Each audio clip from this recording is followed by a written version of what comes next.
3 ایسے لوگ تھے جو آج سینٹ کے اندر کھڑے ہوئے قائد اعظم کی تصویر کے سامنے یہ جو پاکستان کا ایک تماشا سرکس لگا کے بنایا گیا سینٹ کے اندر، یہ قابل مذمت ہے۔ کیا چیف جسٹس قاضی فائز عیسیٰ صاحب ان لوگوں کو بھی بلائیں گے؟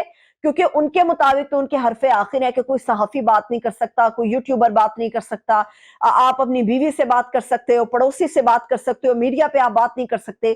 مگر جو آج کچھ میڈیا پہ جو تماشا لگا سینٹ کا، اس کے حوالے سے کیا قاضی فائز عیسیٰ صاحب بلائیں گے ان لوگوں کو کہ کس حیثیت میں آپ اس قسم کی قراردادیں پیش کر رہے ہیں، پھر ان کو منظور بھی کر رہے ہیں؟ جو سینیٹرز، وہ مختلف جماعتوں کے سینیٹرز آج گونگے بنے رہے، بہرے بنے رہے، اور انہوں نے مذمت نہیں کی اور انہوں نے مخالفت نہیں کیا سینٹ ہاؤس کے اندر بیٹھ کے، تو کیا کل کو وہ جمہوری عمل کا حصہ بن سکیں گے؟ کیا وہ عوام کو جواب دہ ہو سکیں گے؟ کیا ان کی پارٹیاں الیکشن کے پروسیس میں آ سکیں گی؟ نہیں آ سکیں گی۔ مگر لایا جانا مقصود ہوا تو یقینی طور پہ آئیں گے۔ 3 سینیٹر افنان اللہ جو کہ مسلم لیگ نون کے سینیٹر ہیں، انہوں نے مخالفت اس کی۔ پاکستان تحریک انصاف کے جو سینیٹر ہیں انہوں نے اس کی مخالفت کی۔ گردیپ سنگھ صاحب جو ہیں انہوں نے مخالفت کی۔ پاکستان پیپلز پارٹی کے سینیٹر ہیں بحرمند تنگی صاحب، انہوں نے اس چیز کی مخالفت کی۔ گو کہ آوازیں دبی تھی مگر چلیے مخالفت کی، حالانکہ آواز تو گونج کے جانی چاہیے تھی کہ یہ پروسیس اب آگے بڑھنا چاہیے۔ مگر حیرت کی بات ہے کہ ایسی قرارداد آخر پیش کرنے کیوں دی گئی جب اس کے اوپر ایک لائن کھینچ دی گئی ہے کہ 8 فروری کو الیکشن ہونا ہی ہونا ہے۔ اب الیکشن کمیشن کی طرف سے بھی تازہ اس کے اوپر ایک گفتگو آئی ہے سامنے۔ الیکشن کمیشن نے ایک تو سپریم کورٹ پاکستان سے رجوع کر لیا ہے، دوسری بات یہ ہے کہ الیکشن کمیشن کا کہنا ہے کہ یہ اس قسم کی جو چیزیں ہیں وہ سینٹ میں چاہے کہیں بھی بات بھی ہو یا پاس بھی کر لی جائیں، اس قسم کی قراردادیں 8 فروری کو پاکستان کے اندر الیکشن ہوگا۔ بات یہ ہے کہ جب 8 فروری کو الیکشن ہوگا تو اس قسم کے جو ہمارے اپر ہاؤسز ہیں، جو ہمارے عوام کی نمائندہ ہاؤسز ہیں، وہاں پر ایسی قراردادیں پیش کیوں ہو رہی ہیں؟ اگر یہ صرف کسی کی خواہش ہے تو خواہشات کو پاکستان جیسے ملک میں عملی جامہ پہنانے میں زیادہ وقت نہیں لگتا، زیادہ دیر نہیں ہوتی۔ پاکستان میں ایسی خواہشیں پنپتی ہیں اور ان خواہشوں کو پھر عملی جامہ پہنایا جاتا ہے۔ یہ اس کا آغاز ہے۔ یہ جو اعتزاز احسن صاحب بھی چند روز پہلے کہہ رہے تھے کہ امیدوار اپنے حلقوں میں پیسے نہ خرچ کرے کیونکہ پاکستان کے اندر الیکشن نہیں ہو رہا، یہ تو صاف نظر آ رہا تھا۔ مسلم لیگ نون کا جو شیر ہے وہ ڈرائنگ روم کے اندر ڈھیر ہے، وہ باہر نہیں آ پا رہا، اس لیے نہیں آ پا رہا، عوام کے موڈ کا پتہ ہے، اس لیے نہیں آ پا رہا، ان کے پاس کوئی بیانیہ نہیں۔ اب وہ جو تازہ بیانیہ لے کر آئے ہیں وہ بھی میں آپ کے ساتھ شیئر کرنے والی ہوں، اور سلام ہے جماعت اسلامی کو، سلام ہے جماعت اسلامی کے سینیٹر مشتاق صاحب کو۔ سینیٹر مشتاق صاحب فوری طور پہ اس قرارداد کی مخالفت میں ایک اور قرارداد لے کر آئے اور انہوں نے کہا کہ اس قرارداد کی مخالفت کی اور اس کو منسوخ کیا جائے۔ پاکستان کے اندر جو ہے وہ الیکشن ہونا چاہیے، چاہے کسی بھی شکل کا ہو، 8 فروری کو پاکستان کا الیکشن ہونا چاہیے تاکہ یہ جمہوریت کا پروسیس ہے، یہ جمہوری عمل ہے، اس کو آگے بڑھنے دینا چاہیے۔ اب آ جاتے ہیں اس چیز کے اوپر کہ پاکستان تحریک انصاف کے لیے اس قدر نرمی کیوں ہے۔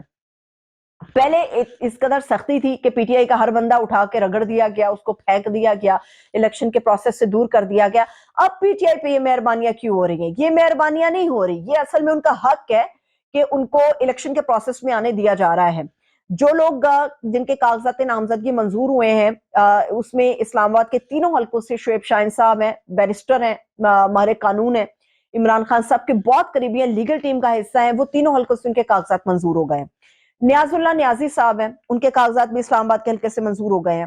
سابق ایم پی ہیں پاکستان تحریک انصاف کے میجر لطاسب ستی صاحب، ان کے بھی کاغذات منظور ہو گئے ہیں۔ کاغذات کی جو اپیلیں منظور ہوئی ہیں پی ٹی آئی کے حوالے سے، اٹک کا قومی حلقہ نیشنل اسمبلی کا حلقہ ہے جہاں سے زلفی بخاری کے کاغذات اپیل منظور ہوئی ہے۔ عمر تنویر بٹ ہیں جو کہ پی پی 15 سے کھڑے، ان کے منظور ہوئی ہے۔ مہرین آصف، قاضی اکبر، شہناز بیگم، ان لوگوں کے منظور ہو گئے ہیں۔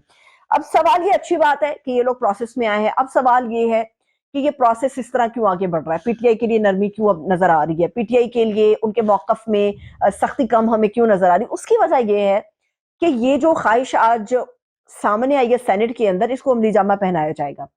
پی ٹی آئی کے چاہے سارے لوگ بھی اس پروسیس میں شامل ہو جائیں تو اب زور لگایا جائے گا کہ 8 فروری کو پاکستان کے اندر الیکشن نہ ہو، اور الیکشن نہ ہوا تو ان لوگوں کے کاغذات منظور ہونے سے کوئی خاص فرق نہیں پڑے گا۔ پہلے الیکشن ہونے تھے، یہ لوگ پیچھے ہٹنے کے لیے تیار نہیں تھے، اب ان لوگوں کو نظر آ گیا کہ پی ٹی آئی تو پیچھے ہٹنے کے لیے تیار نہیں، ہار ماننے کے لیے تیار نہیں ہے، تو فیصلہ ہوا کہ یہ الیکشن کو ختم کر دیا جائے، کیونکہ پتہ ہے پاکستان کے اندر صاف شفاف الیکشن ہوا تو عمران خان اور اس کی پارٹی کو اقتدار میں آنے سے کوئی نہیں روک سکے گا۔